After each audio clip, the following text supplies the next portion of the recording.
Oh, hello. You've caught me enjoying the sumptuous fruits of PS4's AAA tree. Ooh, juicy. Oh, how spoiled we are, playing these wonderful blockbusting epics everyone knows and loves and rightly reveres.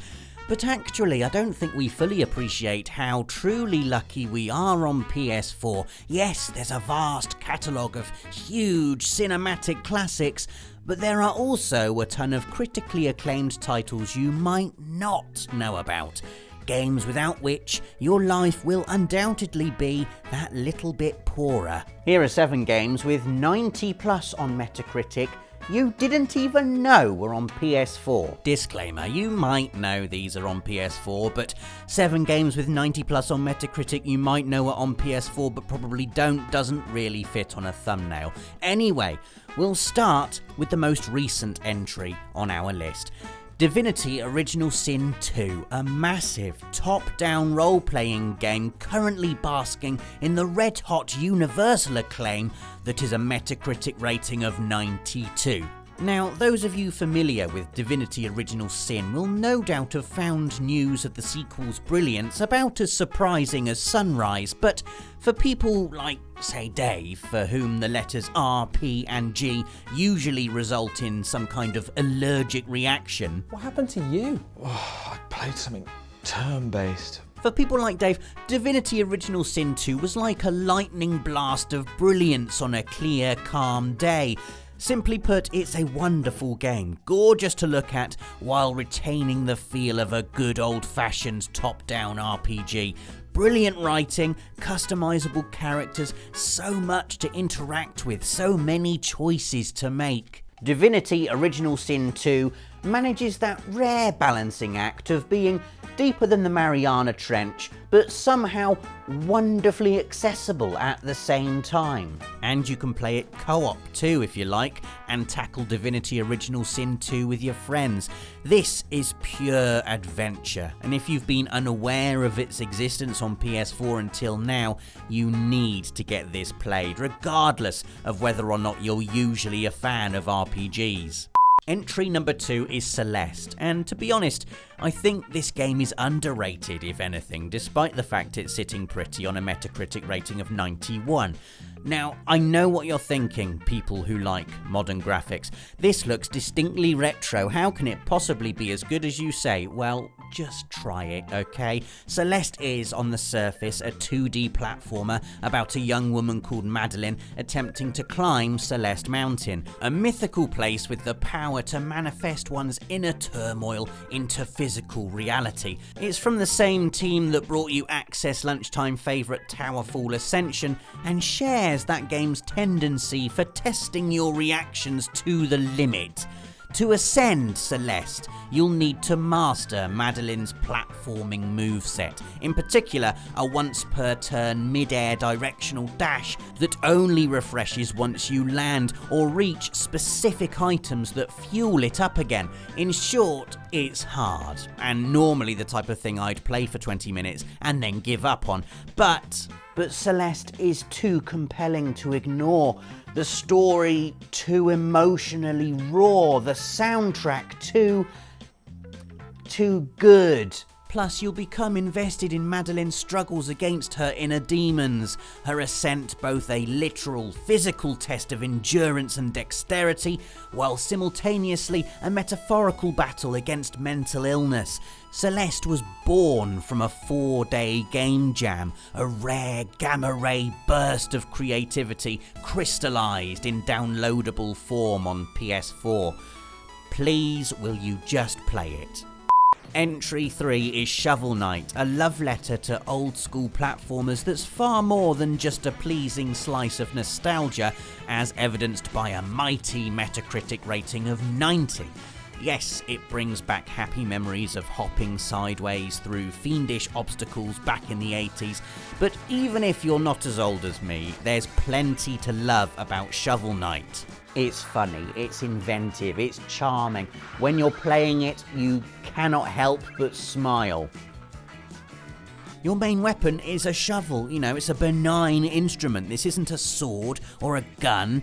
It's for unearthing things, for digging under the surface and revealing the secret sparkling beauty beneath. A shovel is a tool for showing there is more than meets the eye.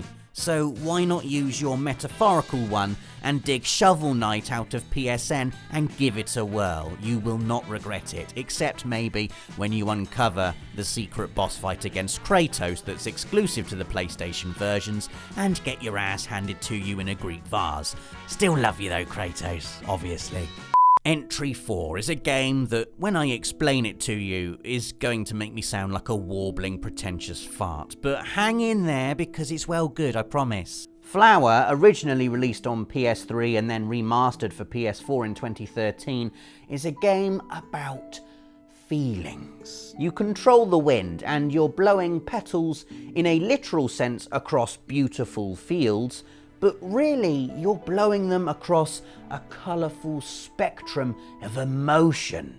Flower is from That Game Company, which is that game company that made Flow before this and Journey after it, and for my money, Flower is the one game in that magical triumvirate that embodies the essence of the float about and feel things genre most purely. There's no dialogue here, no tutorials. You don't so much play Flower as intuit it, tilting the controller to aim your gusts, spilling life and colour into the world, your progress born on the dynamically shifting musical score, just as the on-screen petals are born on the wind. And if none of what I said there has convinced you, then just look at it, as I often do, on a shallow, nerdy graphical level. Look at that grass. It is the best video game grass you will ever see. Like a rippling ocean of green, reaching into a breathless blue sky. Play Flower and you'll get that same mental invigoration that comes from taking a reflective walk through nature. You can't really articulate why, but you know it's good for you. Get it played. Our next entry is Inside, a game I'm going to say as little about as possible because a big part of why it's so brilliant, and it is very, very brilliant, is the way it constantly surprises you. Inside is from Playdead, the studio that brought you Limbo, the monochromatic side-scrolling puzzler where you brutally deleg a spider and roll its helpless yet still terrifying body to death by Spike Pit. Yeesh. You start Inside then, and at the outset it seems like a natural evolution of that formula, same kind of game, side-scrolling, puzzly, enigmatic, but with slightly more colour this time, and more sophisticated visuals, plus a 2.5D environment that presents danger from a dimension that literally didn't exist in Limbo. Then Inside just does a thing I was not expecting, a thing that literally left my mouth hanging wide open. I'm not going to say what that thing is, okay? This capture you're seeing now is from early in the game. I'm not going to spoil it. You just need to play this like your blood needs oxygen, okay? Because it keeps on doing things.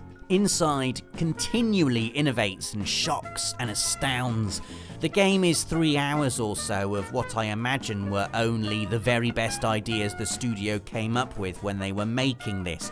There's no fat, no gristle. Inside is pure, lean, premium gaming that will affect you like nothing else. It's got a 91 on Metacritic, but honestly, that should be higher. Cancel whatever plans you had for this evening and play Inside instead. Entry 6 is the cleverest game on this list. Sometimes I like to have a little think about what it must have been like to develop Fez, to come up with the puzzles and to then code them into the beautiful coherent product that is the final game, and it just gets too much. And I have to calm myself down with a relaxing daydream about planet Earth's insignificance when placed in the wider context of an infinitely expanding universe, because that's much easier to grasp. Fez, for the uninitiated, is a retro-styled 2D puzzle platformer with a twist. Here's the twist. Ready? twist! It's actually 3 dimensions. You physically shift the world of the game, pulling previously unreachable parts of map into fresh, climbable focus. It is mind-bogglingly brilliant, and since you have to alter the physics of the game world in order to solve them, doing the puzzles makes you feel imbued with godlike intelligence. Also, I love how the game probes that terrifying void lurking beneath our flimsy understanding of quantum physics. Like, if the physics of Fez's world can break, what other dimensions could be lurking beyond our own reality? You know, if I could somehow access and manipulate a hitherto hypothetical 4th dimension, could I teleport myself to the Maldives, for instance, with a simple shift in perspective? The game's about collecting blocks and solving puzzles. It's really good, and Fezes are cool. Play it. Our final entry on this list of 7 games with 90 plus on Metacritic you probably didn't know were on PS4 but might know are on PS4 is a game with which I've had a bit of a love-hate relationship. Undertale's impressive rating of 92 puts it in the top 10 critically acclaimed PS4 games of all time. And when I started the game, I was like, really? Visually, it's simple, like really very simple, to the point that even I, who likes retro-looking games because I think it makes me seem cool, was like, really? But then you start playing it, and you're transported through the 8-bit presentation into a magical world given life by developer Toby Fox's witty writing and populated by your own imagination.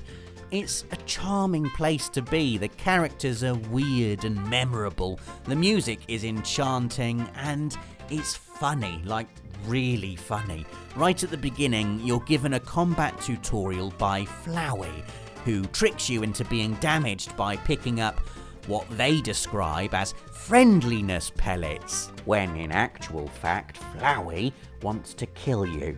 It's genius and charming, and is indicative of the way Undertale juggles playfully with genre tropes before throwing them in your face and laughing. Tutorials, ha! Defeating enemies by hitting them, lol, no.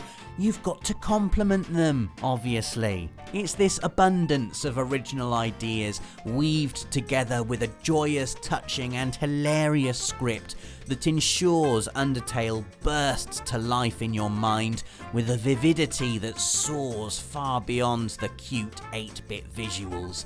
If you love Undertale, you'll know what I'm talking about. If you don't love Undertale, it's because you haven't played it yet, or you just haven't played it enough. So there you go, 7 games with 90 plus on Metacritic you didn't even know were on PS4, or might have known were on PS4, okay? Doesn't, it's not a definite title. Either way, check these out, you will not be disappointed. Give us a like if you enjoyed the video, recommend your own lesser known gems in the comments, and hit that notification bell so you don't miss a single Friday feature. Thanks for watching, and see you next week. For the players.